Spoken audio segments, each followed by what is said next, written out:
त्यामुळं चालू वर्षी जर तुम्ही मॉडर्न पिरियडिक टेबल हा टॉपिक व्यवस्थित अभ्यास केला तर त्याच्यावर आधारित असणारा यानंतरचा पुढचा म्हणजे 8वा आणि 9वा हे जे 2 टॉपिक आहेत ते आपल्याला व्यवस्थित त्या ठिकाणी समजू शकणार आहेत. त्याचबरोबर पुढच्या वर्षी आपण शिकणारा जो D and F block elements हा टॉपिक, तसंच पी ब्लॉकमधले 3 ग्रुप जे आहेत, ग्रुप नंबर 16, 17 आणि 18 हे याच टॉपिकवरती आधारित असणारे असे टॉपिक आपण शिकणार आहोत. आता आपण चालू वर्षी या टॉपिकमध्ये आपल्याला कोणते पॉईंट बघायचे आहेत हे बघूया. त्याच्यामध्ये तुम्हाला समोर दिसतं आहे की पहिला पॉईंट या वर्षी आपण जो शिकणार आहे तो आहे इंट्रोडक्शन, किंवा त्याला तुम्ही brief history of periodic table असं म्हटलं तरी चालेल.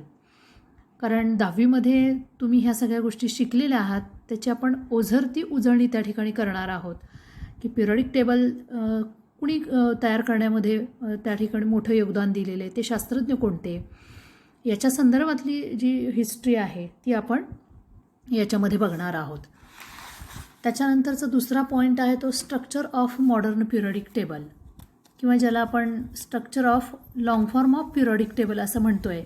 याच्यामध्ये आपल्याला पिरियडिक टेबलचा जो आजचा फॉर्म आहे तो कशा पद्धतीने आहे, त्याचं आउटर स्केच कसं, त्याच्यात कोणकोणते इलिमेंट आहेत, त्यांची नावं आणि त्यांचे सिम्बॉल कसे लिहायचे, कोणते सिम्बॉल आहेत, याच्याबद्दल त्या ठिकाणी माहिती घेणार आहे. त्यांची जागा कुठं आहे हे आपण त्याच्यामध्ये बघणार आहोत. तिसरा मुद्दा आहे तो periodic table and electronic configuration. याच्यामध्ये आपल्याला गेल्या वर्षी आता तुम्ही इलेक्ट्रॉनिक कॉन्फिगरेशन कसं द्यायचं, मेनशेल्स कोणत्या, हे त्या ठिकाणी बघितलेलं आहे. चालू वर्षी आपण ॲटॉमिक स्ट्रक्चर आत्ताच नुकताच तुमचा टॉपिक झालेला आहे. त्याच्यामध्ये subshells, Aufbau principle, Hund's rules of maximum multiplicity, Pauli's exclusion principle तुम्ही शिकलेला आहात. त्याच्यामुळे तुम्हाला इलेक्ट्रॉनिक कॉन्फिगरेशन आता कोणत्याही इलिमेंटचं त्या ठिकाणी देता येतं आहे. तर या ठिकाणी पिरियडिक टेबलमधलं एखाद्या इलिमेंटची पोझिशन आणि त्याचं इलेक्ट्रॉनिक कॉन्फिगरेशन यांचा काय संबंध आहे, किंवा दुसऱ्या अर्थानं असं म्हणता येईल की त्यांचा निश्चितपणे घनिष्ठ असा संबंध आहे. तो कशा पद्धतीनं आहे हे आपल्याला त्या ठिकाणी बघायचं आहे. आणि ते बघत असताना आपल्याला इलिमेंटचं ग्रुपमध्ये असणारं त्याचं आउटर इलेक्ट्रॉनिक कॉन्फिगरेशन काय असेल, पिरियड जर कन्सिडर केले तर त्या ठिकाणी इलेक्ट्रॉनिक कॉन्फिगरेशन काय असेल, आणि पूर्ण ब्लॉकसाठी इलिमेंटचं इलेक्ट्रॉनिक कॉन्फिगरेशन काय असेल हे आपल्याला या पॉईंटमध्ये बघायचं आहे. त्याच्यानंतरचा पुढचा चौथा मुद्दा आहे तो ब्लॉकवाईज कॅरेक्टरिस्टिक्स ऑफ इलिमेंट्स. या पॉईंटमध्ये आपल्याला माहिती आहे की पिरियडिक टेबलमध्ये एस, पी, डी आणि एफ असे 4 ब्लॉक्स आहेत, आणि त्या ब्लॉकवाईज त्याच्यात असणारे जे इलिमेंट आहेत त्यांची जी कॅरेक्टरिस्टिक्स आहेत ती आपण त्या ठिकाणी बघणार आहोत. आणि या टॉपिकमधला 5वा आणि शेवटचा मुद्दा जो आहे तो आहे periodic trends in elemental properties. हाही मुद्दा तुम्ही गेल्या वर्षी बघितलेला आहे, पण त्याच्यातले जे प्रॉपर्टीज आहेत, उदाहरणार्थ व्हॅलन्सी असेल, ॲटॉमिक साईज असेल, metallic or non metallic character, किंवा दुसऱ्या अर्थानं मेटॅलिक नॉन मेटॅलिटिक कॅरेक्टर म्हणजेच इलेक्ट्रोपॉझिटिव्हिटी किंवा इलेक्ट्रोनिगेटिव्हिटी, याच्या संदर्भातला अभ्यास तुम्ही 10वीला केलेला आहे. त्याच्यातलाच जास्तीचा अभ्यास आपण यावर्षी चालू 11वीला बघणार आहोत. तर अशा पद्धतीनं या 5 मुद्द्यांवरती आपल्याला हा टॉपिक त्या ठिकाणी स्टडी करायचा आहे. हा स्टडी करण्यापूर्वी तुम्हाला त्या ठिकाणी पिरियडिक टेबल जे आहे ते व्यवस्थित पाठ असलं पाहिजे. आणि त्याच्यासाठी तुम्ही काय करायचं आहे, तर आज तुम्ही घरी गेल्यानंतर तुमचं पुस्तक 10वीचं जे आहे ते काढून त्याच्यामधला हा टॉपिक एकदा ओझरतं वाचून काढा. आणि त्याच्यानंतर पिरियडिक टेबलचे हे 118 एलिमेंट आहेत ते कसे लक्षात ठेवायचे, हे पिरियडिक टेबल तुमचं अशा पद्धतीनं तयार झालं पाहिजे की साधारणपणे 2 ते 2.5 मिनटामध्ये भरभरते तुमचं विथ सिम्बॉल, ॲटॉमिक नंबर लिहून काढता आलं पाहिजे. एवढी तुमची तयारी झाली पाहिजे. त्यासाठी आता बघा, पहिल्यांदा आपण पिरियडिक टेबलचं वाचन कसं करायचं हे बघूया.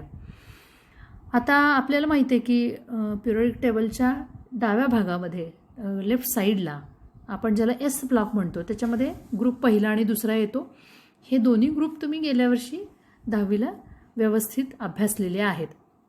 तर हे जे दोन्ही ग्रुप आहेत त्याच्यातले इलेमेंट जे असतात ते वरून खाली असे ओळीने लक्षात ठेवायचे. म्हणजे hydrogen, lithium, sodium, potassium, rubidium, caesium, francium हे ग्रुप फर्स्टसाठीचे इलेमेंट झाले. तसं सेकंडसाठीचं beryllium, magnesium, calcium, strontium, barium आणि रेडियम. अशा पद्धतीनं हे सेकंड ग्रुपसाठीचं झालं.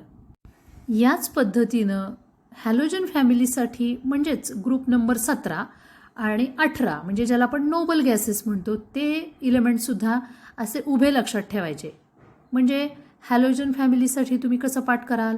फ्लोरीन, क्लोरीन, ब्रोमीन, आयोडीन, ॲस्टेस्टाईन आणि त्याच्यानंतरचा येणारा टेनिसाईन. हे इलेमेंट तुमचे हॅलोजन फॅमिलीचे झाले. त्याच्यानंतरचा तुमचा 18वा ग्रुप जो आहे ज्याला आपण नोबल गॅसेस जे म्हणतो त्याच्यामध्ये तुम्हाला ते पाठ आहेत: helium, neon, argon, krypton, xenon, radon आणि ऑर्गॅनसन. या पद्धतीनं ग्रुप नंबर 1, 2, 17, 18 हे उभे लक्षात ठेवायचे. तर बाकीचे जे सगळे इलेमेंट आहेत ते सगळे तुम्ही आडवे लक्षात ठेवायचे. म्हणजे बघा, तुमचा ग्रुप नंबर 13, 14, 15 आणि 16 याच्यासाठी तुम्ही लक्षात ठेवताना बोरॉन, कार्बन, नायट्रोजन, ऑक्सिजन असं आडवं लक्षात ठेवाल. त्याच्यानंतर खाली येणारा पिरियड नंबर 3चा इलेमेंट जो आहे ग्रुप 13व्यामधला अल्युमिनियम, सिलिकॉन, फॉस्फरस, सल्फर. त्याच्याखाली गॅलियम, जर्मेनियम, आर्सेनिक, सेलेनियम. त्याच्यानंतर इंडियम, टीन, अँटिमनी, टेलुरियम. त्याच्याखाली थॅलियम, लेड, बिस्मथ, पोलोनियम. त्याच्याखाली निहोनियम, फ्लॅरोव्हियम, मॉस्कोव्हियम आणि लिव्हरमोरियम. अशा पद्धतीनं हे पी ब्लॉकमधले हे सगळे एलिमेंट आडवे लक्षात ठेवायचे. याच पद्धतीनं डी ब्लॉकसाठी म्हणजे ग्रुप नंबर 3 ते 12 हे एलिमेंट्ससुद्धा तुम्ही आडवे लक्षात ठेवायचे. कसे? Scandium, titanium, vanadium, chromium, manganese, iron, cobalt, nickel, copper, zinc. त्याच्यानंतर खाली दुसरं ट्रान्झिशन सिरीज जी आहे ती आहे yttrium, zirconium, niobium, molybdenum, technetium, ruthenium, rhodium, palladium, silver, cadmium. त्यानंतर येणारा तिसरा ट्रान्झिशन सिरीज इलेमेंटचा पहिला इलेमेंट आहे लॅन्थनम, ॲटॉमिक नंबर 57. त्याच्यानंतरचा येणारा 58वा जो इलेमेंट आहे त्याला आपण एफ ब्लॉकमध्ये स्थान दिलेलं आहे. खाली जर तुम्ही पिरियडिक टेबलच्या खालच्या ज्या 2 ओळी आहेत त्याच्यामध्ये बघा, त्या लक्षात ठेवताना मात्र त्याचे सिम्बॉल ओळीने लक्षात ठेवायचे. कसं पाठ करायचं बघा: LACE, PRND, PM, SM, EUGD, TB, DYHO, ER, TM, YB, LU. हे झालं तुमचं लॅन्थनाइट सिरीज एलिमेंट. त्याच्यानंतरचा म्हणजे लुटेशियम हा तुमचा शेवटचा 71 ॲटॉमिक नंबर असणारा इलेमेंट आहे. त्याच्यानंतरचा 72वा ॲटॉमिक नंबर 72 असणारा हाफनियम जो आहे तो तुमचा डी ब्लॉकमधला थर्ड ट्रान्झिशन सिरीज इलेमेंट आहे. तर आता तिथून पुढं कसं लक्षात ठेवायचं बघा, तर ते नावानिशी लक्षात ठेवायचं: hafnium, tantalum, tungsten, rhenium, osmium, iridium, platinum, gold, mercury. यानंतरचा येणारा तुमचा फोर्थ ट्रान्झिशन सिरीज इलेमेंटचा पहिला यातला इलेमेंट जो आहे तो आहे ॲक्टिनियम, ॲटॉमिक नंबर 89. आता नंतरचा येणारा 90वा इलेमेंट जो आहे थोरियम, तो खाली तुमचा एफ ब्लॉकच्या सिरीजमध्ये ॲक्टिनाइट सिरीजमध्ये तो येणार आहे. तो तिथून पुढचे जे 14 इलेमेंट आहेत ते मात्र सिम्बॉलनीच लक्षात ठेवायचे आहेत. मग जसे आपण लॅन्थनाइट सिरीजचे सिम्बॉल पाठ केले तसेच ॲक्टिनाइट सिरीजचे सुद्धा हे सिम्बॉल पाठ करायचे. ते पाठ करताना तुम्ही नुसतं वेगाने दररोज झोपताना म्हणायचं: ACTH, PAU, NP, PU, AM, CM, BK, CF, ES, FM, MD, NO, LR.